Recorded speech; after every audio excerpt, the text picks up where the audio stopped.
Ellen Maxine Wood. Democracia contra o capitalismo. Parte I. O materialismo histórico e a especificidade do capitalismo. A separação entre o econômico e o político no capitalismo. A intenção original do materialismo histórico era oferecer fundamentação teórica para se interpretar o mundo a fim de mudá-lo. Isso não era apenas um slogan, mas tinha um significado muito preciso. Queria dizer que o marxismo procurava um tipo especial de conhecimento, o único capaz de esclarecer os princípios do movimento histórico e, pelo menos implicitamente, os pontos nos quais a ação política poderia intervir com mais eficácia. Isso não significa que o objetivo da teoria marxista fosse a descoberta de um programa científico ou de uma técnica de ação política. Ao contrário, o objetivo era oferecer um modo de análise especialmente preparado para se explorar o terreno em que ocorre a ação política. Depois de Marx, muitas vezes o marxismo perdeu de vista esse projeto teórico e seu caráter essencialmente político.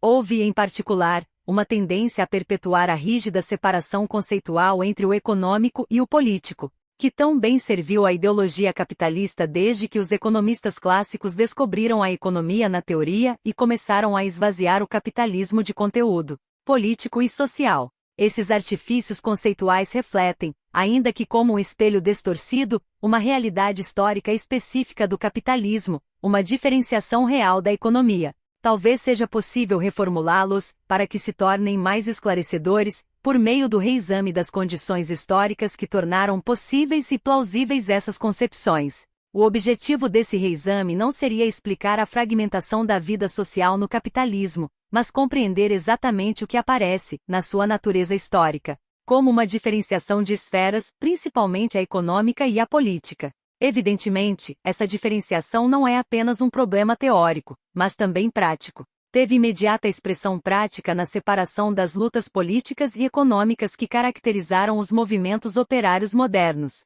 Para muitos socialistas revolucionários, ela foi apenas o produto de uma consciência mal orientada, subdesenvolvida ou falsa. Se fosse apenas isso, seria mais fácil superá-la. Mas o que tornou tão tenaz o economicismo da classe operária é que ele corresponde às realidades do capitalismo, as formas pelas quais a apropriação e a exploração capitalista realmente dividem as arenas de ação política e econômica, transformando certas questões políticas essenciais, as lutas pela dominação e pela exploração, que no passado sempre estiveram umbilicalmente ligadas ao poder político, em questões claramente econômicas.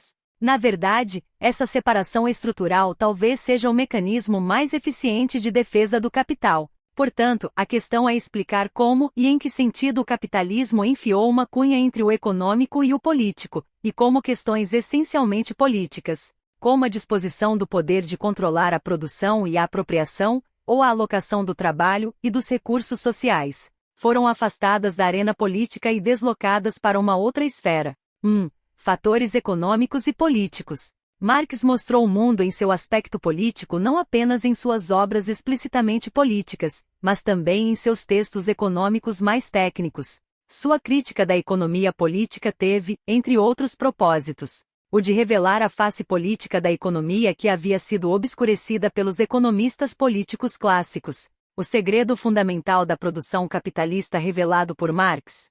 Segredo que a economia política ocultou sistematicamente até tornar-se incapaz de explicar a acumulação capitalista. Refere-se às relações sociais e à disposição do poder que se estabelecem entre os operários e o capitalista para quem vendem sua força de trabalho. Esse segredo tem um corolário. A disposição de poder entre o capitalista e o trabalhador tem como condição a configuração política do conjunto da sociedade. O equilíbrio de forças de classe e os poderes do Estado que tornam possível a expropriação do produtor direto, a manutenção da propriedade privada absoluta para o capitalista e seu controle sobre a produção e a apropriação. No volume 1 de O Capital, Marx desenvolve a evolução da forma mercadoria, passando pela mais-valia até o segredo da acumulação primitiva. Ele revela, por fim, que o ponto de partida da produção capitalista, início da citação de Karl Marx, abre aspas, não é outra coisa senão o processo histórico de isolar o produtor dos meios de produção, fecha aspas, Karl Marx, O Capital. Trata-se de um processo de luta de classes e de intervenção coercitiva do Estado em favor da classe expropriadora. A própria estrutura do argumento sugere que para Marx, O segredo último da produção capitalista é político. O que radicalmente distingue sua análise da economia política clássica é que ela não cria descontinuidades nítidas entre as esferas econômica e política. Ele é capaz de identificar as continuidades porque trata a própria economia não como uma rede de forças incorpóreas, mas assim como a esfera política, como um conjunto de relações sociais. Isso nem sempre foi verdade no marxismo depois de Marx. De uma forma ou de outra, e em graus variados, os marxistas adotaram modos de análise que implícita ou explicitamente tratam a base econômica e a superestrutura legal, política e ideológica, que a reflete ou corresponde a ela, como coisas qualitativamente diferentes, esferas mais ou menos fechadas e regionalmente separadas. Isso é verdade principalmente com relação às teorias ortodoxas de base e superestrutura. Também é verdade no caso de variantes que falam de fatores, níveis ou casos econômicos, políticos e ideológicos, ainda que insistam na interação entre fatores ou casos, ou na distância remota do caso último em que finalmente a esfera econômica passa a determinar todo o resto. Tais formulações acabam por reforçar a separação espacial entre as esferas. Outras escolas do marxismo defenderam de formas diferentes a abstração e o fechamento das esferas. Por exemplo, abstraindo a economia ou o circuito do capital a fim de construir uma alternativa tecnicamente sofisticada para a economia burguesa, enfrentando-a em seu próprio terreno, e avançando sob esse aspecto bem além do próprio Marx, mas sem fundamentar, como ele, suas abstrações econômicas na análise sociológica e histórica. As relações sociais em que se insere esse mecanismo econômico, e que na verdade o constituem, são tratadas como algo externo. No máximo, um poder político espacialmente separado pode intervir na economia,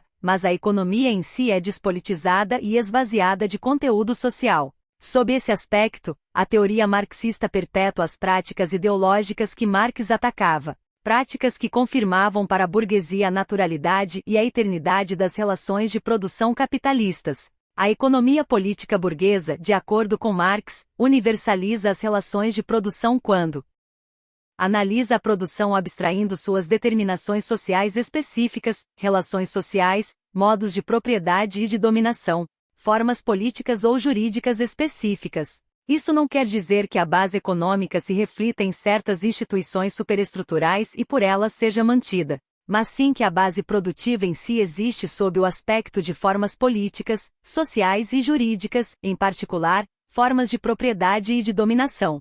Ao separar o sistema de produção de seus atributos sociais específicos, os economistas políticos burgueses são capazes de demonstrar a eternidade e a harmonia das relações sociais. Para Marx, produção é, início da citação de Karl Marx, abre aspas, não apenas uma produção particular, mas sempre um certo corpo social, um sujeito social, que é ativo numa totalidade maior ou menor de ramos de produção, fecha aspas, Karl Marx, Grundrisse. Já a economia política burguesa atinge seu objetivo ideológico ao tratar a sociedade como algo abstrato, considerando a produção como encasulada em leis naturais eternas e independentes da história, nas quais a oportunidade das relações burguesas é então introduzida subrepticiamente como leis naturais invioláveis nas quais está alicerçada a sociedade teórica. Início da citação de Karl Marx, abre aspas, este é mais ou menos o propósito consciente de todo o processo, fecha aspas, Karl Marx, Grundrisse. Apesar de às vezes reconhecerem que certas formas políticas ou jurídicas facilitam a produção, os economistas burgueses não as tratam como constituintes orgânicos de um sistema produtivo. Transformam assim coisas que se relacionam organicamente em uma relação acidental, em uma ligação meramente reflexiva. Início da citação de Karl Marx, abre aspas, a distinção entre ligações orgânicas e meramente reflexivas é especialmente significativa, fecha aspas, Karl Marx. Grundrisse. Essa distinção sugere que qualquer aplicação da metáfora base e superestrutura que acentue a separação e o fechamento das esferas, por mais que insista na ligação de uma com a outra, ou mesmo no reflexo de uma na outra, reproduz as mistificações da ideologia burguesa, porque não vê a esfera produtiva como definida por suas determinações sociais, e na verdade, trata a sociedade como abstração. O princípio básico relativo à primazia da produção, a fundação do materialismo histórico, perde a agudeza crítica e é assimilado na ideologia burguesa. Naturalmente, isso não significa que Marx não reconhecia valor na abordagem da economia política burguesa. Ao contrário, ele adotou suas categorias como ponto de partida porque elas expressavam não uma verdade universal, mas uma realidade histórica na sociedade capitalista, no máximo uma aparência real. Ele não se propôs a reproduzir nem a repudiar as categorias burguesas, mas sim a sua elaboração crítica e transcendência. Parte I. O materialismo histórico e a especificidade do capitalismo, em busca de uma alternativa teórica, reconsideração de base e superestrutura. Talvez seja possível sustentar um materialismo histórico que respeite a insistência do próprio Marx ao afirmar, em oposição às abstrações ideológicas da economia política burguesa, início da citação de Karl Marx, abre aspas, o capital é uma relação social de produção. Fecha aspas Karl Marx, e que as categorias econômicas expressam certas relações sociais determinadas. Deve haver uma alternativa teórica ao economicismo vulgar, que tenta preservar a integridade do modo de produção, ao mesmo tempo em que procura dar conta do fato de a base produtiva existir na forma de processos e relações sociais específicos, bem como de formas jurídicas e políticas particulares. Não existe um relato explícito e sistemático dessa posição teórica, pelo menos depois de Marx ter feito o seu, embora algo semelhante a ela esteja implícito na obra de alguns historiadores marxistas. Esse ponto de vista teórico que se apresenta aqui talvez seja o que foi chamado, pejorativamente, de marxismo político. Nas palavras de um crítico marxista, esse marxismo é uma, início da citação de Guy Bois, abre aspas, reação à onda de tendências economicistas na historiografia contemporânea. Se o papel da luta de classes tem sido amplamente subestimado, por sua vez o marxismo político injeta fortes doses dessa luta na explicação histórica. Não passa de uma visão voluntarista da história em que a luta de classes se divorcia de todas as outras contingências objetivas e, no primeiro exemplo, de todas as leis de desenvolvimento peculiares a um modo específico de produção. Seria possível imaginar uma explicação do desenvolvimento do capitalismo durante os séculos XIX e XX que se refira apenas a fatores sociais, sem lançar no quadro a lei da acumulação capitalista e sua mola mestra, ou seja, o mecanismo da mais-valia. Na verdade, o resultado é esvaziar de toda substância o conceito básico do materialismo histórico, a saber, o modo de produção. O erro de tal marxismo político está não apenas no descaso para com o conceito mais operacional do materialismo histórico, o modo de produção. Consiste também no abandono do campo das realidades econômicas. Fecha aspas Guy Bois, Agente de Malthusian Orthodoxe, em TH Aston e C. H.I. Philpin Editores de Brenner Debate, Agrarian Class Structure and Economic Development in Pre-Industrial Europe publicado em Cambridge, no ano de 1985, páginas 115 a 116. O autor se refere especificamente a um artigo de Robert Brenner citado mais adiante. O objetivo de minha argumentação aqui é superar a falsa dicotomia em que se baseia essa caracterização do marxismo político. Uma dicotomia que permite a alguns marxistas acusar outros de abandonar o campo das realidades econômicas quando estes se interessam pelos fatores políticos e sociais que constituem relações de produção e de exploração. A premissa aqui é que o modo de produção não existe em oposição aos fatores sociais e que a inovação radical de Marx, em relação à economia política burguesa,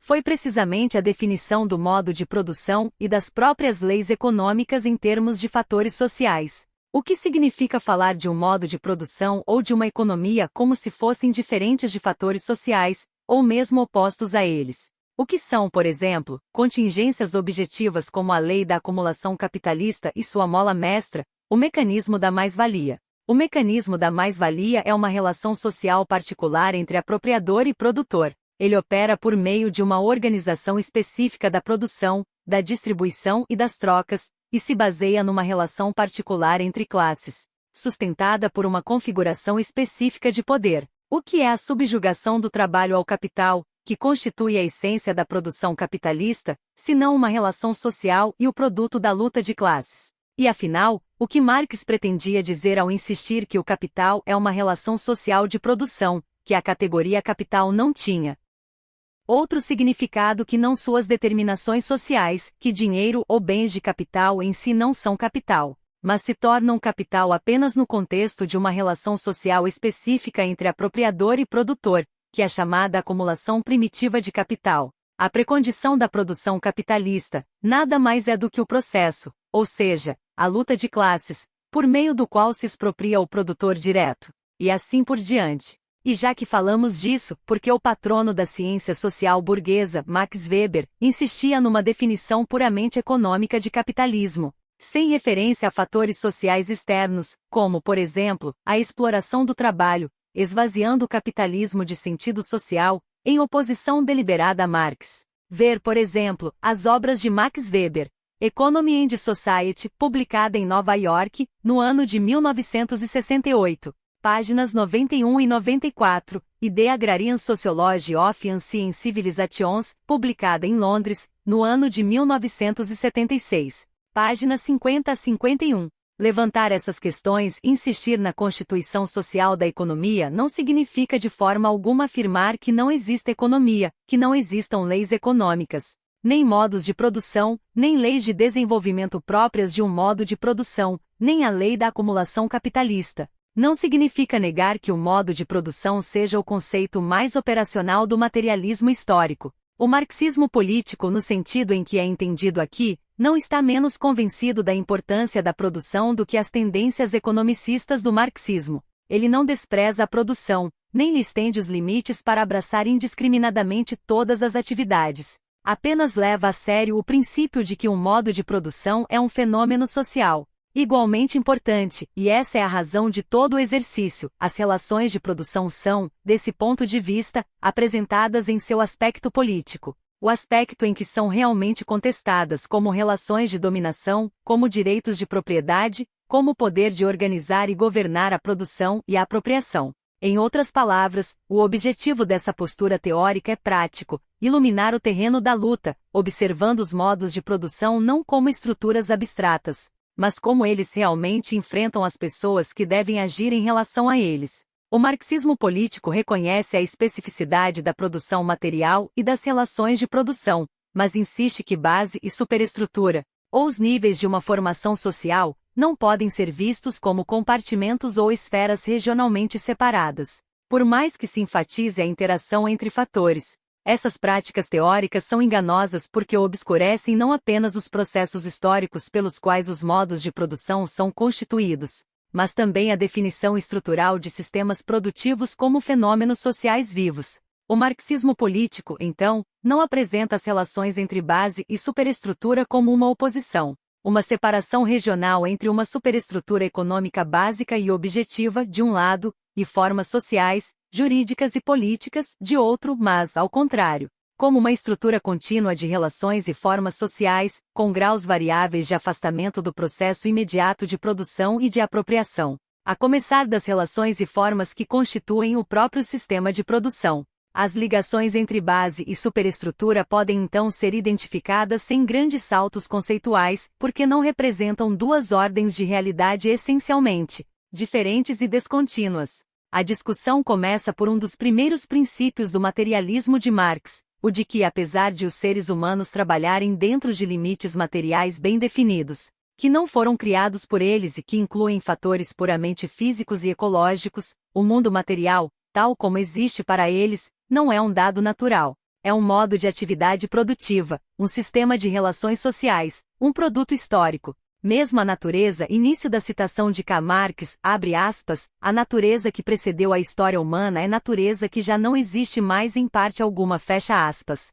Karl Marx, ainda segundo Marx, início da citação, abre aspas, o mundo das sensações não é uma coisa determinada desde a eternidade, sempre imutável, e sim o produto da indústria e o estado da sociedade, na verdade, no sentido de que é um produto histórico, o resultado da atividade de toda uma sucessão de gerações, cada uma apoiada nos ombros da anterior, desenvolvendo sua indústria e suas relações, modificando seu sistema social de acordo com as mudanças de necessidades. Fecha aspas. Karl Marx. Edição consultada, Collected Works Volume 5, publicada em Nova York, no ano de 1976. Edição brasileira, A Ideologia Alemã, Feuerbach. Sexta edição, publicada em São Paulo, pela UCTEC, no ano de 1987, páginas 39 e 40. Uma compreensão materialista do mundo é então uma compreensão da atividade social e das relações sociais por meio das quais os seres humanos interagem com a natureza ao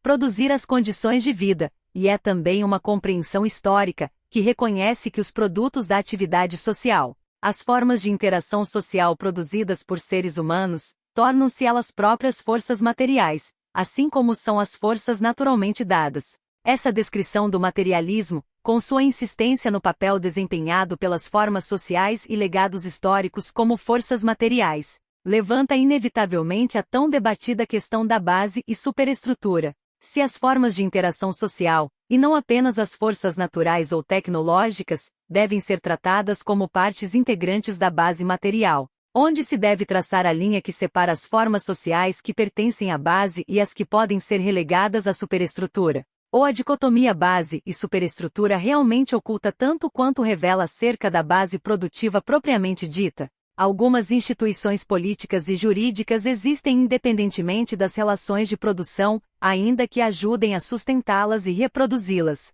E talvez o termo superestrutura devesse ser reservado para elas. Mas as relações de produção em si tomam a forma de relações jurídicas e políticas particulares, modos de dominação e coerção, formas de propriedade e organização social que não são meros reflexos secundários, nem mesmo apoios secundários, mas constituintes dessas relações de produção. A esfera da produção é dominante não no sentido de se manter afastada das formas jurídico-políticas ou de precedê-las, mas exatamente no sentido de que essas formas são formas de produção, os atributos de um sistema produtivo particular. O modo de produção é não somente uma tecnologia, mas uma organização social da atividade produtiva, e um modo de exploração é uma relação de poder. Ademais, a relação de poder que condiciona a natureza e a extensão da exploração é uma questão de organização política no interior das classes, em disputa e entre elas. Em última análise, a relação entre os apropriadores e os produtores se baseia na força relativa das classes,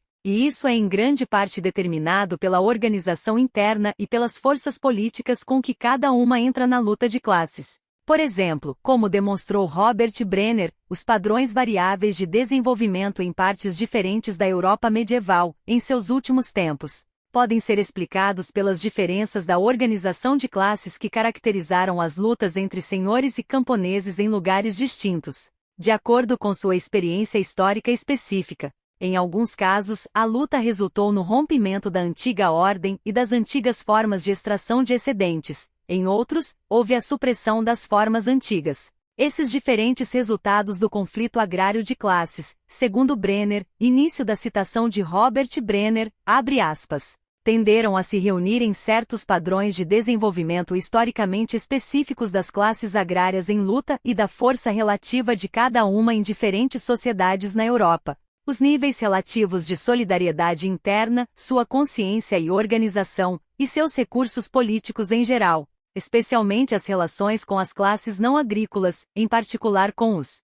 aliados urbanos potenciais e com o Estado, em especial nos casos em que o Estado se desenvolvia como um competidor com características de classe, disputando com os senhores a mais-valia dos camponeses, fecha aspas, Robert Brenner, Agrarian Class Structure and Economic Development in Pre-Industrial Europe, em T.H. Aston e C. H.I. Philpin, editores de Brenner Debate, Agrarian Class Structure and Economic Development in Pre-Industrial Europe, publicado em Cambridge.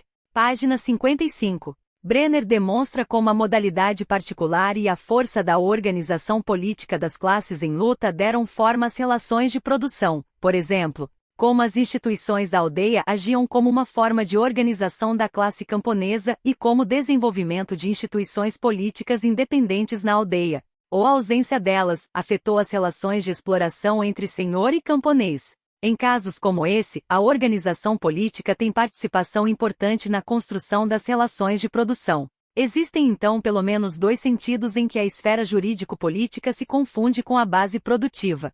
Primeiro, um sistema de produção sempre existe na forma de determinações sociais específicas, os modos particulares de organização e de dominação, e as formas de propriedade em que se incorporam as relações de produção, que podem ser chamados de básicos para distingui-los dos atributos jurídico-políticos superestruturais do sistema produtivo. Segundo, do ponto de vista histórico, até mesmo as instituições políticas, como a aldeia e o Estado, entram diretamente na constituição das relações de produção e são, de certa forma, anteriores a elas, mesmo quando não significam instrumentos diretos de apropriação de mais-valia, porque as relações de produção são historicamente constituídas pela configuração de poder que determina o resultado do conflito de classes. 2. O econômico e o político no capitalismo. O que significa então dizer que o capitalismo é marcado por uma diferenciação única da esfera econômica? Significa muitas coisas, que a produção e a distribuição assumem uma forma completamente econômica, deixando, início da citação de Karl Polanyi, abre aspas, de estar envoltas em relações sociais extraeconômicas, fecha aspas, Karl Polanyi, The Great Transformation, edição de Boston, publicada no ano de 1957, páginas 57 e 69 a 71, significa, num sistema em que a produção é geralmente produção para troca, que a alocação do trabalho social e a distribuição de recursos se realizam por meio do mecanismo econômico da troca de mercadorias. Significa que as forças econômicas dos mercados de mercadorias e de trabalho adquirem vida própria. Significa, citando Marx, início da citação de Karl Marx, abre aspas, a propriedade recebe a forma puramente econômica pelo abandono de todos os ornamentos e associações políticos e sociais anteriores, fecha aspas. Karl Marx, O Capital, terceiro volume, página 618. Significa, acima de tudo, que a apropriação do excedente de trabalho ocorre na esfera econômica por meios econômicos. Em outras palavras, obtém-se a apropriação de mais-valia por meios determinados pela separação completa do produtor em relação às condições de trabalho e pela propriedade privada absoluta dos meios de produção pelo apropriador. Em princípio, não há necessidade de pressão extraeconômica ou de coação explícita para forçar o operário expropriado a abrir mão de sua mais-valia, embora a força de coação da esfera política seja necessária para manter a propriedade privada e o poder de apropriação. A necessidade econômica oferece a compulsão imediata que força o trabalhador a transferir sua mais-valia ao capitalista a fim de ter acesso aos meios de produção. O trabalhador é livre, não está numa relação de dependência ou servidão. A transferência de mais-valia e a apropriação dela por outra pessoa não são condicionadas por nenhuma relação extraeconômica. A perda da mais-valia é uma condição imediata da própria produção. Sob esse aspecto, o capitalismo difere das formas pré-capitalistas, porque estas se caracterizam por modos extraeconômicos de extração de mais-valia, por coação política, legal ou militar, por obrigações ou deveres tradicionais que determinam a transferência de excedentes para um senhor ou para o Estado por meio de serviços prestados, aluguéis, impostos e outros. A diferenciação da esfera econômica no capitalismo pode, portanto, ser assim resumida: as funções sociais de produção e distribuição, extração e apropriação de excedentes, e a alocação do trabalho social são, de certa forma, privatizadas e obtidas por meios não autoritários e não políticos. Em outras palavras, a alocação social de recursos e de trabalho não ocorre por comando político, por determinação comunitária, por hereditariedade, por costumes ou por obrigação religiosa, mas pelos mecanismos do intercâmbio de mercadorias. Os poderes de apropriação de mais-valia e de exploração não se baseiam diretamente em relações de dependência jurídica ou política, mas sim numa relação contratual entre produtores livres, juridicamente livres e livres dos meios de produção, e um apropriador que tem a propriedade privada absoluta dos meios de produção. Falar de diferenciação da esfera econômica nesses sentidos não é sugerir que a dimensão política seja, de certa forma, estranha às relações capitalistas de produção. A esfera política no capitalismo tem um caráter especial porque o poder de coação que apoia a exploração capitalista não é acionado diretamente pelo apropriador nem se baseia na subordinação política ou jurídica do produtor a um senhor apropriador, mas são essenciais um poder e uma estrutura de dominação. Mesmo que a liberdade ostensiva e a igualdade de intercâmbio entre capital e trabalho signifiquem a separação entre o momento da coação e o momento da apropriação. A propriedade privada absoluta, a relação contratual que prende o produtor ao apropriador e o processo de troca de mercadorias exigem formas legais, aparato de coação e as funções policiais do Estado. Historicamente, o Estado tem sido essencial para o processo de expropriação que está na base do capitalismo. Em todos esses sentidos, apesar de sua diferenciação, a esfera econômica se apoia firmemente na política. Ademais, a esfera econômica tem em si uma dimensão jurídica e política. Num sentido, a diferenciação da esfera econômica propriamente dita quer dizer apenas que a economia tem suas próprias formas jurídicas e políticas, cujo propósito é puramente econômico. Propriedade absoluta, relações contratuais e o aparelho jurídico que a sustenta são condições jurídicas das relações de produção capitalista,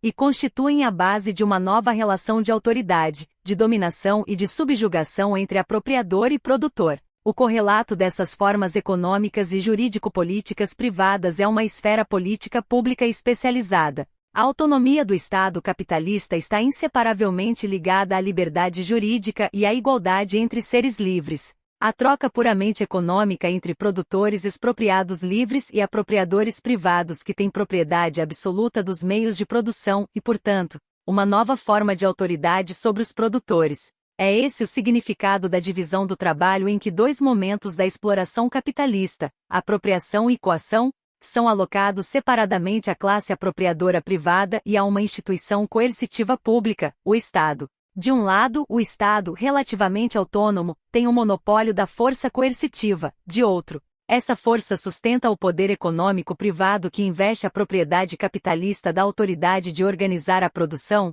uma autoridade provavelmente sem precedentes no grau de controle sobre a atividade produtiva e sobre os seres humanos nela engajados. Os proprietários capitalistas recuperaram, no controle direto da produção, os poderes políticos diretos que perderam para o Estado. Embora o poder econômico de apropriação possuído pelo capitalista esteja separado dos instrumentos de coação política que o impõem, esse poder de apropriação está mais do que nunca direta e intimamente integrado com a autoridade de organizar a produção. Não apenas a perda da mais-valia é uma condição imediata de produção, mas a propriedade capitalista reúne, num grau provavelmente desconhecido de qualquer outra classe expropriadora anterior, o poder de extração de excedentes e a capacidade de organizar e intensificar diretamente a produção em favor dos objetivos do expropriador. Por mais exploradores que fossem os modos de produção anteriores, por mais eficazes os meios de extração de excedentes à disposição da classe exploradora, em nenhum outro sistema a produção social respondeu de forma tão imediata e universal às demandas do explorador. Ao mesmo tempo, os poderes do apropriador já não se fazem acompanhar da obrigação de cumprir funções sociais e públicas. Há no capitalismo uma separação completa entre a apropriação privada e os deveres públicos. Isso implica o desenvolvimento de uma nova esfera de poder inteiramente dedicada a fins privados, e não sociais. Sob esse aspecto, o capitalismo difere das formas pré-capitalistas, nas quais a fusão dos poderes econômico e político significava não apenas que a extração de mais-valia era uma transação extraeconômica separada do processo de produção em si, mas também que o poder de apropriação da mais-valia, pertencesse ele ao Estado ou a algum senhor privado, implicava o cumprimento de funções militares, jurídicas e administrativas. Sendo assim, então, a diferenciação entre o econômico e o político no capitalismo é mais precisamente a diferenciação das funções políticas e sua alocação separada para a esfera econômica privada e para a esfera pública do Estado. Essa alocação separa as funções políticas imediatamente interessadas na extração e apropriação de mais-valia daquelas que têm um propósito mais geral ou comunitário. Essa formulação, que sugere ser a diferenciação do econômico na verdade, uma diferenciação dentro da própria esfera política, é sob certos aspectos mais adequada para explicar o processo único de desenvolvimento ocidental e o caráter especial do capitalismo. Talvez, então, seja útil esboçar esse processo histórico de diferenciação antes de examinarmos mais atentamente o capitalismo. 3. O processo histórico de diferenciação, o poder das classes e o poder do Estado. Se a evolução do capitalismo é vista como um processo em que uma esfera econômica se diferencia da política, uma explicação dessa evolução implica uma teoria do Estado e de seu desenvolvimento. Para os fins desta discussão, o Estado será definido em termos muito amplos como, início da citação de Morton Fried, abre aspas, o complexo de instituições por meio das quais o poder da sociedade se organiza numa base superior à familiar, fecha aspas, Morton Fried, The Evolution of Political Society, publicada em Nova York, no ano de 1968, página 229. Trata-se de uma organização do poder que significa uma reivindicação de preponderância da aplicação da força bruta aos problemas sociais e que se compõe de início da citação de Morton Fried, abre aspas, instrumentos de coerção formais e especializados, fecha aspas, Morton Fried, The Evolution of Political Society. Publicada em Nova York, no ano de 1968, página 230. Esses instrumentos de coerção podem ou não, desde o início, ser projetados como meios para que um segmento da população possa oprimir e explorar os demais. Em qualquer dos dois casos, o Estado exige o cumprimento de certas funções sociais comuns que outras instituições menos abrangentes, lares, clãs, famílias, grupos, não têm condições de executar. Sendo ou não verdade que o objetivo essencial do Estado seja manter a exploração, o seu cumprimento de funções sociais implica uma divisão social do trabalho e a apropriação, por alguns grupos sociais, de excedentes produzidos por outros. Parece razoável supor, então, que não importa como esse complexo de instituições tenha passado a existir, o Estado surgiu como um meio de apropriação do produto excedente, talvez mesmo como um meio de intensificar a produção para aumentar os excedentes, e, de uma forma ou de outra, como um modo de distribuição. De fato, pode ser que o Estado, sob uma forma de poder público ou comunitário, tenha sido o primeiro meio sistemático de apropriação de excedentes e talvez mesmo o primeiro organizador de produção excedente. Ver, a esse respeito, as sugestões de Marshall Salins em Stone Age Economics, publicada em Londres, no ano de 1974, capítulos 2 e 3, sobre como a autoridade pública surge como um meio de intensificação da produção. Apesar de essa concepção de Estado implicar que a evolução de uma autoridade pública coercitiva especializada gera necessariamente uma divisão entre produtores e apropriadores, ela não significa que a apropriação privada seja uma precondição necessária para o surgimento de tal autoridade. As duas se desenvolvem juntas, e um longo processo histórico às vezes intervém antes que a apropriação privada possa se dissociar claramente do poder público. Portanto, deve-se usar de cautela ao se formular proposições relativas à relação entre classe e Estado. Pode então ser enganadora a sugestão, frequentemente feita por marxistas em suas argumentações, de que existe uma sequência universal de desenvolvimento em que a classe precede o Estado. O que talvez seja possível afirmar é que não importa qual tenha chegado primeiro, a existência do Estado sempre implicou a existência de classes. Embora essa proposição exija uma definição de classe capaz de abranger todas as divisões entre os produtores diretos e os apropriadores de sua mais-valia, mesmo nos casos em que o poder econômico mal se diferencie do político, em que a propriedade privada seja ainda pouco desenvolvida e em que classe e Estado sejam efetivamente uma só entidade. O ponto fundamental é o reconhecimento de que algumas das principais divergências entre os vários padrões históricos se relacionam com a natureza e a sequência das relações entre poder público e apropriação privada. Esse ponto é especialmente importante para a identificação das características distintivas da trajetória histórica que leva ao capitalismo, com seu grau inédito de diferenciação entre o econômico e o político. O longo processo histórico que resultou no capitalismo pode ser visto como uma diferenciação crescente, e incomparavelmente bem desenvolvida, do poder de classe como algo diferente do poder do Estado, um poder de extração de excedentes que não se baseia no aparato coercitivo do Estado. Seria também um processo em que a apropriação privada se separa cada vez mais do desempenho de funções comunitárias. Portanto, se quisermos entender o desenvolvimento sem precedentes do capitalismo, teremos de entender como as relações de propriedade e de classe, bem como as funções de apropriação e de distribuição de excedentes, se separam, apesar de continuarem a se servir delas, das instituições coercitivas que constituem o Estado e continuam a se desenvolver autonomamente. 4. O processo histórico de diferenciação, o poder das classes e o poder do Estado, continuação. Os fundamentos dessa argumentação são encontrados na discussão de Marx sobre as formações pré-capitalistas e o caráter distintivo do capitalismo nos Grundrisse e em O Capital, especialmente no volume 3. Nos Grundrisse, Marx discute a natureza do capitalismo em comparação com formas pré-capitalistas, e como o desenvolvimento delas, em termos de separação gradual do produtor direto das condições naturais de trabalho. É característica das formas pré-capitalistas que os produtores estejam, de uma forma ou de outra, diretamente relacionados às condições de trabalho, pelo menos como possuidores, quando não proprietários, dos meios de produção. O principal caso em que o produtor direto é completamente expropriado, o caso da escravidão, é em si determinado pela relação geralmente direta do produtor com as condições naturais de trabalho, já que o escravo é preso como acessório à terra conquistada, perde sua propriedade por meios militares e se transforma numa simples condição de produção.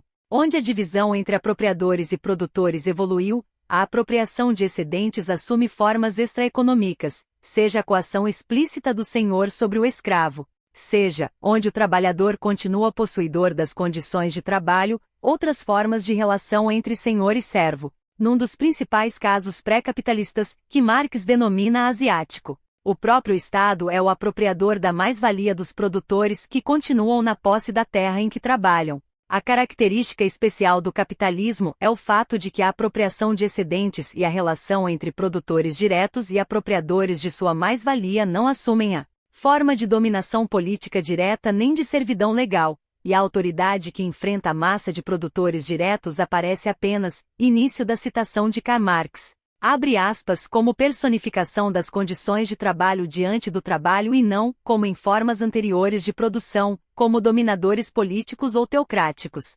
Fecha aspas. Karl Marx, O Capital, volume 3. Foi nos Grundrisse e em O Capital, ao discutir as formas pré-capitalistas e seus modos políticos de extração de excedentes, que surgiu a concepção marxista, polêmica, das sociedades asiáticas. Este não é o melhor local para o debate dessa questão. Por ora, o importante é ser o Estado meio direto e dominante de apropriação de excedentes. Nesse sentido, o tipo asiático representa o oposto direto do caso capitalista, no sentido de que são minimamente diferenciados o econômico e o extraeconômico, o poder de classe e o poder do Estado, as relações de propriedade e as relações políticas. Início da citação de Karl Marx, abre aspas. Se os produtores diretos não se confrontam com o proprietário privado, mas, como acontece na Ásia, subordinam-se diretamente a um Estado que está acima deles como proprietário da terra e como soberano, então aluguéis e impostos são coincidentes, ou melhor, não existe imposto que seja diferente desse aluguel da terra.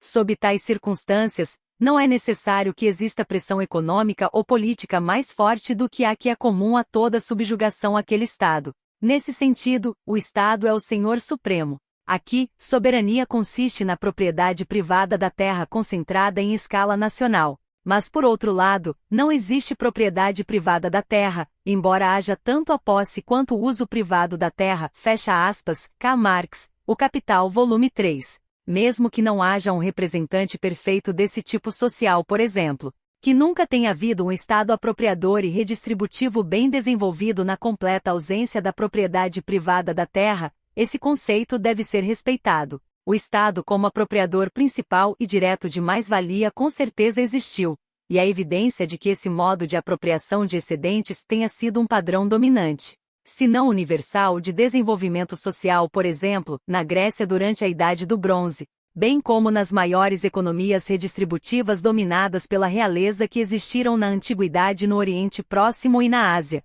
Independentemente de quaisquer outras características que Marx tem atribuído à forma asiática, esta, a que gerou a maior controvérsia, deve ser explorada em busca do que possa revelar acerca do processo de diferenciação que nos interessa aqui. A argumentação de Marx implica que a divisão entre apropriadores e produtores, divisão gerada por qualquer forma de Estado, pode assumir formas diversas, formas às quais só se pode aplicar, ainda assim com grande cautela, a noção de classe quando não existir poder econômico claramente diferenciado. É verdade que somente na sociedade capitalista o poder econômico de classe se diferencia completamente dos poderes extraeconômicos. E não se tem aqui a intenção de provar que classe só exista em formações sociais capitalistas, mas parece importante reconhecer os extremos polares, o modo capitalista, em que ocorre diferenciação, e o modo em que, como em certos estados burocráticos distributivos dominados pelo palácio existentes na antiguidade, o próprio Estado,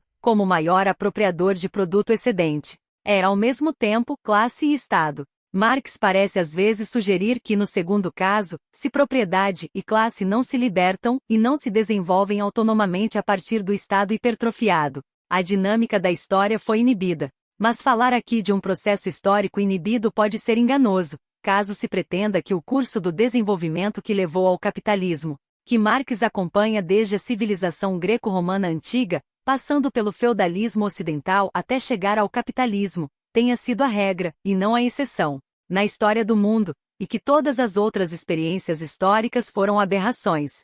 Como o objetivo principal de Marx é explicar o desenvolvimento único do capitalismo no Ocidente, e não a incapacidade de ele evoluir espontaneamente em outras partes, esse projeto implica que, a despeito de algumas premissas aparentemente etnocêntricas, ele considera necessário explicar o sucesso, e não o insucesso. De qualquer forma, a dinâmica particular da forma asiática, como sugere a argumentação de Marx, pode ser mais comum do que o movimento iniciado pela forma greco-romana antiga. Se o Estado primitivo era o controlador dos recursos econômicos e o principal apropriador e distribuidor do excedente de produto, o Estado asiático avançado talvez represente um desenvolvimento mais ou menos natural daquela forma primitiva. O poder público apropriador e distribuidor em seu estágio máximo de desenvolvimento. Visto sob essa luz, não é tanto a hipertrofia do Estado asiático que precisa ser explicada. O que exige explicação é o desenvolvimento anormal, excepcionalmente autônomo, da esfera econômica que resultou afinal no capitalismo. 5. Feudalismo e propriedade privada. A organização capitalista de produção pode ser considerada o resultado de um longo processo em que certos poderes políticos se transformaram gradualmente em poderes econômicos e foram transferidos para uma esfera independente. A organização da produção sob a autoridade do capital pressupõe a organização da produção e a reunião de uma força de trabalho sob a autoridade de formas anteriores de propriedade privada. O processo pelo qual essa autoridade da propriedade privada se afirmou, pela reunião nas mãos do proprietário privado, e para seu próprio benefício, do poder de apropriação e da autoridade para organizar a produção, pode ser visto como a privatização do poder político. A supremacia da propriedade privada absoluta parece ter se estabelecido em grande parte por meio da devolução política, a apropriação, pelos proprietários privados, de funções originalmente investidas na autoridade pública ou comunitária. Mais uma vez, a oposição entre o modo asiático de produção, no extremo, e o modo capitalista, no outro, ajuda a colocar em perspectiva esse processo de devolução. Desse ponto de vista, a questão crucial não é haver ou não haver propriedade privada da terra como tal. Na China, por exemplo, desde um estágio muito inicial, a propriedade privada da terra já era uma característica bem estabelecida, e de qualquer maneira, alguma forma de propriedade na terra era geralmente um pré-requisito do exercício de função política no Estado asiático. O importante aqui é a relação entre propriedade privada e poder político, e suas consequências para a organização da produção e para a relação entre apropriador e produtor. Sob esse aspecto, a característica ímpar do desenvolvimento ocidental é ser ele marcado pelas primeiras e mais completas transferências de poder político para a propriedade privada e, portanto, também a mais completa, generalizada e direta subserviência da produção às exigências de uma classe apropriadora. As peculiaridades do feudalismo ocidental lançam luz sobre todo o processo. O feudalismo é, em geral, descrito como uma fragmentação ou parcelização do poder do Estado, mas, mesmo identificando uma característica essencial, essa descrição não é suficientemente específica. As formas de poder do Estado variam, e formas diferentes de poder de Estado geralmente se fragmentam de forma diferente. O feudalismo ocidental resultou da fragmentação de uma forma muito particular de poder político. Não se trata aqui simplesmente de fragmentação ou parcelização, mas também de privatização. O poder de Estado cuja fragmentação produziu o feudalismo ocidental já havia sido substancialmente privatizado e investido na propriedade privada. A forma de administração imperial que precedeu o feudalismo no Ocidente, construída sobre as bases de um Estado já apoiado na propriedade privada e no governo de classe, foi única no sentido de que o poder imperial era exercido não tanto por meio de uma hierarquia de funcionários burocráticos, como no Estado asiático, mas por meio do que foi descrito como uma confederação de aristocracias locais, um sistema municipal dominado por proprietários privados locais, cuja propriedade lhes conferia a autoridade política, assim como o poder de apropriação de excedentes. Esse modo de administração estava associado a um tipo particular de relação entre apropriadores e produtores, especialmente no Império Ocidental. no qual já não havia vestígios da antiga organização do Estado distributivo burocrático. A relação entre apropriadores e produtores era, em princípio, uma relação entre indivíduos. Os donos da propriedade privada e os indivíduos de cujo trabalho eles se apropriavam, os últimos submetidos diretamente aos primeiros. Até mesmo os impostos do Estado Central eram mediados pelo sistema municipal. E a aristocracia imperial se notabilizara pelo grau em que dependia não da propriedade privada, mas do poder do Estado para a acumulação de grande riqueza. Se na prática, o controle do proprietário da terra sobre a produção era indireto e sutil, ainda assim ele representava um contraste significativo em relação às primeiras formas burocráticas nas quais os produtores eram, em geral, submetidos mais diretamente a um Estado apropriador que agia por meio de seus funcionários.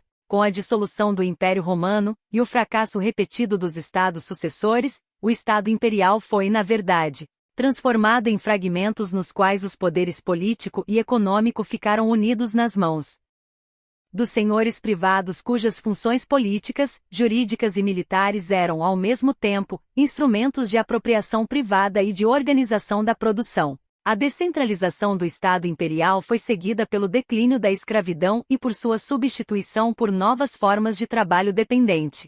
Escravos e camponeses anteriormente independentes começaram a convergir para condições de dependência, nas quais a relação econômica entre o apropriador privado individual e o produtor individual era, ao mesmo tempo, uma relação política entre um fragmento do Estado e seu súdito. Em outras palavras, cada fragmento básico do Estado era, ao mesmo tempo, uma unidade produtiva em que a produção se organizava sob a autoridade e para o benefício de um proprietário privado. Embora o poder do senhor feudal de dirigir a produção tenha permanecido incompleto, em comparação com os desenvolvimentos posteriores do capitalismo, um passo considerável havia sido dado em direção à integração da extração de excedentes com a organização da produção. O fato de a propriedade do senhor feudal não ser absoluta, mas condicional, não altera o fato de representar o feudalismo um grande avanço na autoridade da propriedade privada. De fato, a natureza condicional da propriedade feudal foi, em certo sentido,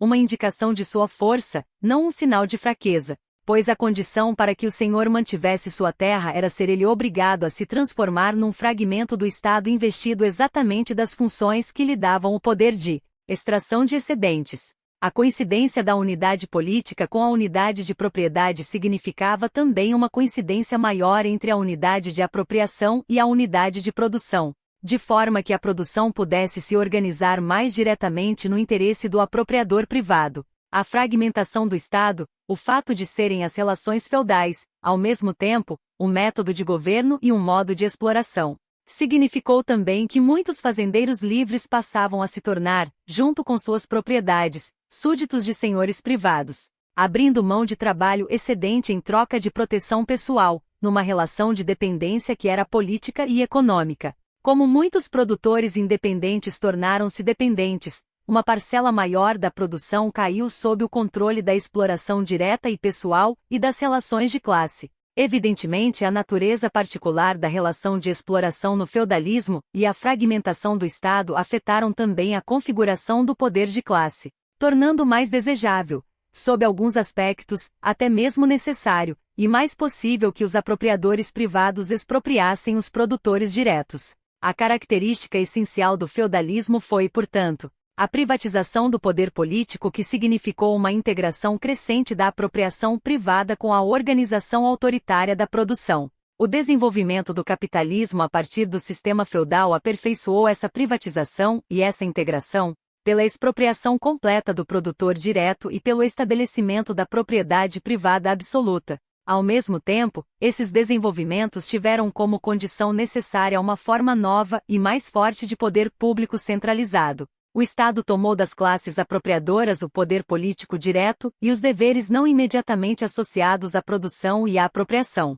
deixando-as com poderes privados de exploração depurados de funções públicas e sociais. 6. Capitalismo como privatização do poder político. Pode parecer paradoxal sugerir que o capitalismo represente a privatização última do poder político. Essa proposição se opõe diretamente à descrição do capitalismo como sistema caracterizado unicamente pela diferenciação entre o econômico e o político. A intenção dessa descrição é, entre outras coisas, estabelecer o contraste entre o capitalismo e a parcelização do poder do Estado que une os poderes político e econômico privados nas mãos do senhor feudal. Afinal, o capitalismo é marcado não somente por uma esfera econômica especializada e por modos econômicos de extração de excedentes, mas também por um Estado central com um caráter público sem precedentes.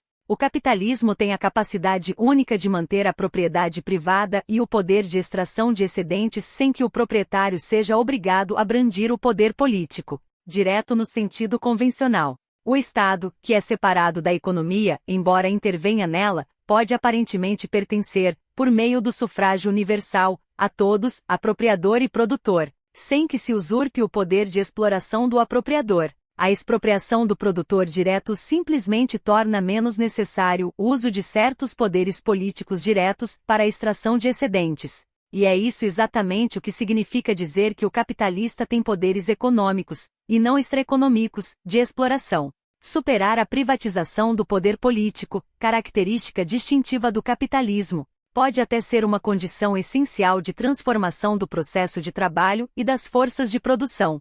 Por exemplo, como argumentou Robert Brenner, início da citação de Robert Brenner, abre aspas, quando a aplicação direta da força é a condição para a extração de excedentes por parte da classe dominante. As próprias dificuldades de aumentar o potencial produtivo pelo aprimoramento das forças produtivas podem encorajar o gasto de excedentes para aumentar precisamente a capacidade de aplicação da força. Dessa forma, a classe dominante pode aumentar, por métodos militares, a sua capacidade de explorar os produtores diretos, ou adquirir meios adicionais de produção, como terra, trabalho e ferramentas. Em vez de ser acumulado, o excedente econômico é aqui sistematicamente desviado da reprodução para o trabalho improdutivo, fecha aspas, Robert Brenner. Em compensação, há outro sentido em que o poder político privado é a condição essencial da produção capitalista e, na realidade, a forma assumida pela autonomia da esfera econômica. O capitalista está, evidentemente, sujeito aos imperativos da acumulação e da competição que o obrigam a expandir o valor excedente. E o trabalhador está preso ao capitalista não apenas pela sua autoridade pessoal, mas pelas leis do mercado que determinam a venda do poder de trabalho. Nesses sentidos, são as leis autônomas da economia e do capital, em abstração, que exercem o poder, e não a imposição voluntária pelo capitalista de sua autoridade pessoal sobre o trabalhador. Mas as leis abstratas da acumulação capitalista impõem ao capitalista, e as leis impessoais do mercado de trabalho lhe dão a capacidade de fazê-lo, precisamente o exercício de um grau sem precedentes de controle sobre a produção. Início da citação de Karl Marx, abre aspas, a lei da acumulação capitalista, metamorfoseada pelos economistas numa pretensa lei da natureza, na verdade afirma apenas que a própria natureza da acumulação exclui completamente a diminuição do grau de exploração, fecha aspas, Karl Marx, O Capital, volume 1. Isso significa um comando firme do processo de trabalho e mesmo um código legal interno que garanta a redução do tempo de trabalho necessário e a produção do valor excedente máximo durante o período fixo de trabalho. A necessidade de uma autoridade diretora, como explica Marx, é intensificada na produção capitalista tanto pela natureza altamente socializada e cooperativa da produção, uma condição de sua alta produtividade, como pela natureza antagônica de uma relação de exploração baseada na exigência de extração máxima da mais-valia. Segundo Marx, a produção capitalista começa de fato, início da citação de Karl Marx, abre aspas, quando cada capital individual emprega ao mesmo tempo um número comparativamente grande de trabalhadores, quando o processo de trabalho é executado numa escala ampla e rende quantidades relativamente grandes de produtos, um número maior de trabalhadores trabalhando ao mesmo tempo, num lugar, ou se desejar, no mesmo campo de trabalho, para produzir o mesmo tipo de mercadoria sob o comando de um capitalista, constitui, do ponto de vista histórico e lógico, o ponto de partida da produção capitalista. Fecha aspas, Karl Marx, O Capital, volume 1.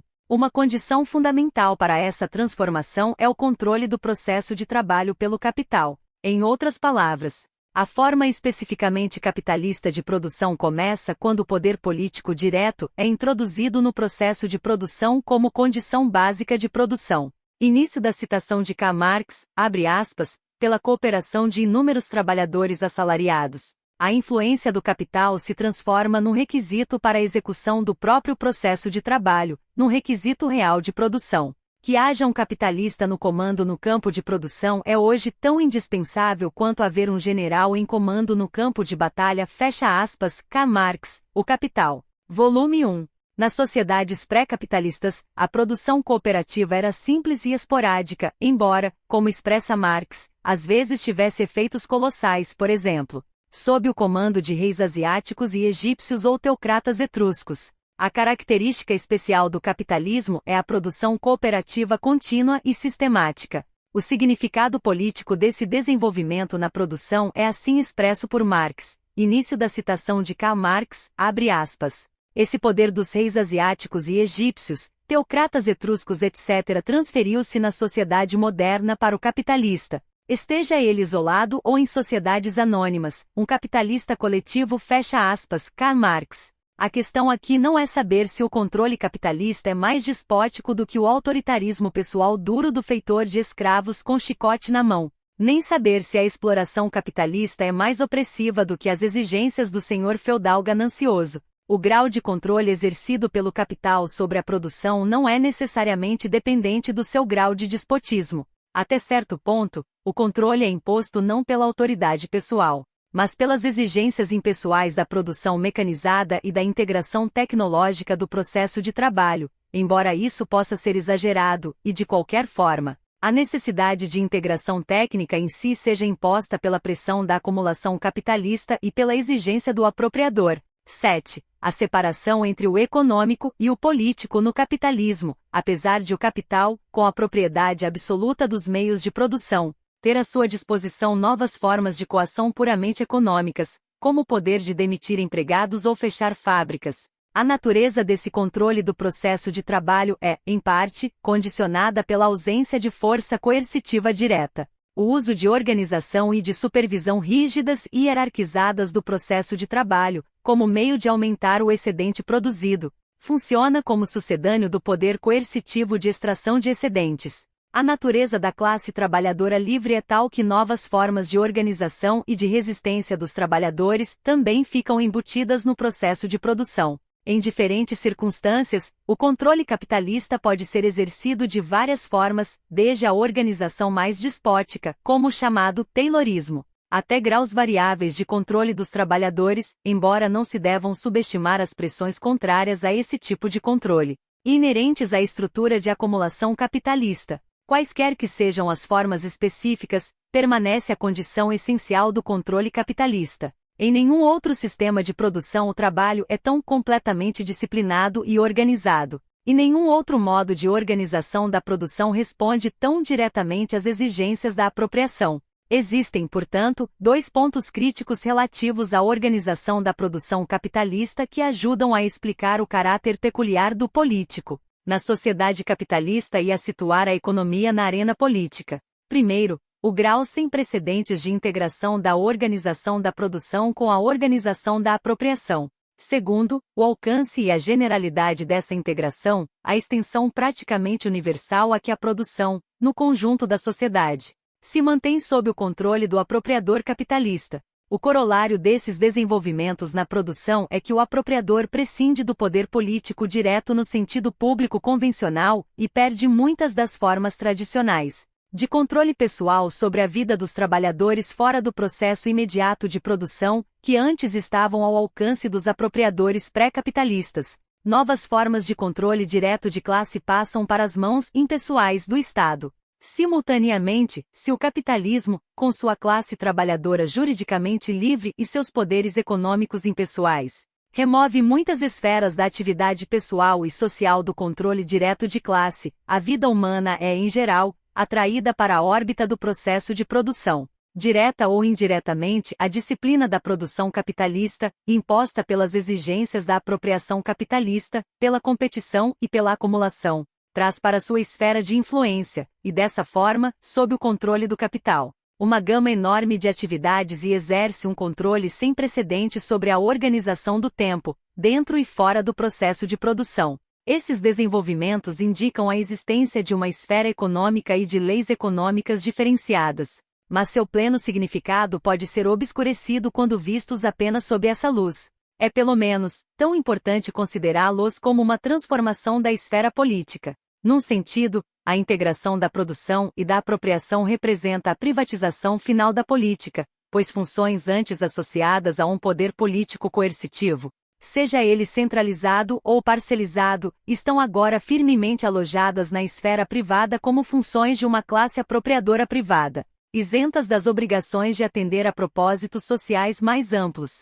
Em outro sentido, representa a expulsão da política das esferas em que sempre esteve diretamente envolvida. A coação política direta foi excluída do processo de extração de excedentes e removida para um Estado que, em geral, intervém apenas indiretamente nas relações de produção, e a extração de excedentes deixa de ser uma coação política imediata. Isso quer dizer que se muda necessariamente o foco da luta de classes. Como sempre, dispor do trabalho excedente continua a ser a questão central do conflito de classes, mas, agora, essa questão não se distingue da organização de produção. A luta pela apropriação aparece não como uma luta política, e sim como uma batalha em torno dos termos e das condições de trabalho. Cabe notar que a escravidão é a forma pré-capitalista de exploração de classe sobre a qual se poderia dizer que o explorador exerce um controle contínuo e direto sobre a produção. Mas, deixando de lado as muitas questões relativas à natureza e ao grau de controle do proprietário de escravos sobre o processo de trabalho, uma coisa fica clara. Mesmo entre as poucas sociedades em que a escravidão se generalizou na produção, ela nunca se aproximou da generalização do trabalho assalariado nas sociedades capitalistas avançadas, tendo sido sempre acompanhada, talvez superada, por outras formas de produção. Por exemplo, no Império Romano, em que a escravidão atingiu o apogeu nos latifúndios escravistas, o número de camponeses produtores era superior ao de escravos. Ainda que os produtores independentes fossem submetidos a várias formas de extração de excedentes, grandes parcelas da produção permaneciam fora do alcance do controle direto da classe exploradora. Pode-se também argumentar que isso não aconteceu por acaso. A natureza da produção escravista tornava impossível sua generalização. Um dos obstáculos à sua expansão era a dependência da coerção direta e do poder militar, e pelo contrário, o caráter universal e abrangente da produção capitalista e sua capacidade de subordinar virtualmente toda a produção às exigências da exploração estão intimamente ligados à diferenciação entre o econômico e o político. 8. A localização da luta de classes, durante a maior parte do período histórico. As questões centrais relativas à luta de classes giraram em torno da extração e da apropriação de excedentes, e não da produção. O capitalismo é notável por concentrar a luta de classes no ponto de produção, porque é somente no capitalismo que a organização da produção e da apropriação coincidem tão completamente. É também notável por transformar as lutas em torno da apropriação em disputas aparentemente não políticas. Por exemplo, embora a luta por salários no capitalismo possa ser percebida como simplesmente econômica, isso não é válido para a luta de aluguéis empreendida pelos camponeses medievais, apesar de, nos dois casos, a questão se referir à forma de dispor da mais-valia e à sua distribuição relativa entre os produtores diretos e os apropriadores exploradores. Por mais feroz que seja a luta por salários, a relação salarial em si, como bem observou Marx, permanece intacta. A base do poder de extração do apropriador, sua condição de proprietário e a de não proprietário do trabalhador, não está em disputa imediata. As lutas em torno de arrendamentos, sempre que a apropriação se baseia em poderes extraeconômicos, têm implicações imediatas nos direitos de propriedade, nos poderes políticos e nas jurisdições. O conflito de classes no capitalismo tende a se encapsular no interior da unidade individual de produção, o que dá à luta de classes um caráter especial.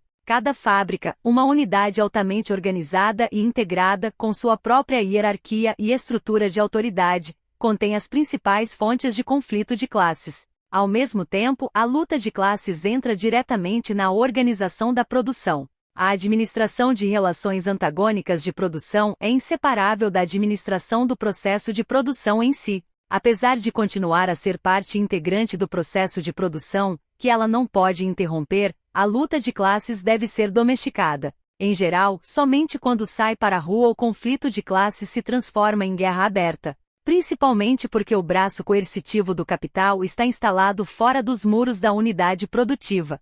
Isso significa que confrontações violentas, quando acontecem, não se dão, em regra, entre capital e trabalho. Não é o capital, e sim o Estado, que conduz o conflito de classes quando ele rompe as barreiras e assume uma forma mais violenta. O poder armado do capital geralmente permanece nos bastidores, e quando se faz sentir como força coercitiva pessoal e direta. A dominação de classe aparece disfarçada como um Estado autônomo e neutro. A transformação de conflitos políticos e econômicos, e a localização das lutas no ponto de produção, tendem também a tornar local e particularizada a luta de classes no capitalismo. Sob esse aspecto, a própria organização da produção capitalista resiste à unidade da classe operária que, supõe-se, o capitalismo deveria encorajar. De um lado, a natureza da economia capitalista, seu caráter nacional, ou mesmo supranacional, a independência de suas partes constituintes. A homogeneização do trabalho produzida pelo processo capitalista de trabalho torna, ao mesmo tempo, necessárias e possíveis uma classe operária consciente e uma organização de classe em escala de massa. Este é o aspecto dos efeitos do capitalismo sobre a consciência de classe que a teoria marxista tantas vezes enfatizou. De outro lado, o desenvolvimento dessa consciência e dessa organização deve ocorrer contra a força centrífuga da produção capitalista e da privatização das questões políticas. As consequências desse efeito centrífugo, ainda que não bem explicadas pelas teorias de consciência de classe, têm sido observadas por especialistas em relações industriais, que notaram uma importância crescente, e não decrescente, das lutas domésticas no capitalismo contemporâneo. Apesar de ter a capacidade de reduzir seu caráter político e universal, a concentração das batalhas da classe operária no fronte doméstico não implica necessariamente uma militância em declínio. O efeito paradoxal da diferenciação entre o econômico e o político feita pelo capitalismo é que a militância e a consciência política se tornam questões separadas. Vale a pena considerar, em comparação, que as revoluções modernas tenderam a ocorrer onde o modo capitalista de produção era menos desenvolvido, onde ele coexistia com formas mais antigas de produção, principalmente a produção camponesa, onde foi maior o papel desempenhado pela compulsão extraeconômica, na organização da produção e na extração da mais-valia, e onde o Estado agia não apenas no apoio às classes apropriadoras, mas como algo parecido a um apropriador pré-capitalista em seu próprio benefício, em suma, onde não foi possível separar a luta econômica do conflito político e onde o Estado, como classe inimiga mais visivelmente centralizada e universal, foi o foco de uma luta de massa. Até mesmo nas sociedades capitalistas mais desenvolvidas, a militância de massa tende a surgir em resposta a uma compulsão extraeconômica, particularmente sob a forma de ação opressiva do Estado, e também varia proporcionalmente ao envolvimento do Estado nos conflitos em torno dos termos e das condições de trabalho. Mais uma vez, essas considerações levantam questões relativas ao sentido em que seria adequado ver o economicismo da classe operária nas sociedades capitalistas desenvolvidas como reflexo de um Estado subdesenvolvido de consciência de classe, como fazem muitos socialistas. Visto da perspectiva do processo histórico, pode-se dizer que ele representa um estágio mais, e não menos, avançado de desenvolvimento. Se por sua vez, esse estágio puder ser superado, é importante reconhecer que o chamado economicismo das atitudes da classe operária reflete não tanto uma falta de consciência política quanto uma mudança objetiva na localização da política. Uma mudança de arena e de objetivos da luta política, inerente à própria estrutura da produção capitalista. Essas são algumas das formas em que a produção capitalista tende a transformar em políticas as lutas econômicas. É verdade que existem certas tendências no capitalismo contemporâneo que operam no sentido de se contrapor a essas tendências. A integração nacional e internacional da economia capitalista avançada transfere os problemas da acumulação capitalista da empresa individual para a esfera macroeconômica. É possível que os poderes de apropriação do capital, que o Estado até agora deixou intactos, melhor dizendo, que ele reproduziu e reforçou, venham a ser subvertidos pela necessidade crescente que o capital tem da presença do Estado, não apenas para facilitar o planejamento capitalista, para assumir responsabilidades ou para conduzir e conter o conflito de classes, mas também para cumprir as funções sociais abandonadas pela classe expropriadora e para compensar os efeitos antissociais gerados por esse abandono. Ao mesmo tempo, se o capitalismo, levado pela crise crescente, exigir e obtiver a cumplicidade do Estado nos seus objetivos antissociais, o próprio Estado pode se tornar um alvo de importância cada vez maior para a resistência nos países capitalistas avançados, como foi em todas as revoluções modernas vitoriosas. O efeito disso pode ser a superação do particularismo e do economicismo impostos à luta de classes pelo sistema capitalista de produção, com a diferenciação entre o econômico e o político. De qualquer forma, a lição estratégica a ser aprendida da transferência das questões políticas para a economia não é que as lutas de classes devam se concentrar principalmente na esfera econômica ou no plano da produção. Da mesma forma, dividir as funções políticas entre classe e Estado não significa que o poder no capitalismo venha a ser de tal forma difundido na sociedade civil a ponto de o Estado perder o papel específico e privilegiado como sede de poder e alvo de ação política, nem, no extremo oposto, que o Estado passe a ser tudo. Na verdade, deverá ocorrer o contrário. A divisão de trabalho entre classe e Estado significa não que o poder esteja diluído, mas, ao contrário, que o Estado, que representa o momento coercitivo da dominação de classe no capitalismo, corporificado no monopólio mais especializado, exclusivo e centralizado de força social, é, em última análise, o ponto decisivo de concentração de todo o poder na sociedade. Assim, as lutas no plano da produção, mesmo quando encaradas pelos seus aspectos econômicos como lutas em torno dos termos de venda da força de trabalho ou das condições de trabalho, permanecem incompletas, pois não se estendem até a sede do poder sobre a qual se apoia a propriedade capitalista, que detém o controle da produção e da apropriação. Ao mesmo tempo, batalhas puramente políticas em torno do poder de governar e de dominar continuarão sem solução enquanto não implicarem, além das instituições do Estado, os poderes políticos que foram privatizados e transferidos para a esfera econômica. Nesse sentido, a própria diferenciação entre o econômico e o político no capitalismo, a divisão simbiótica de trabalho entre classe e Estado, é precisamente o que torna essencial a unidade das lutas econômicas e políticas, e o que é capaz de tornar sinônimos socialismo e democracia.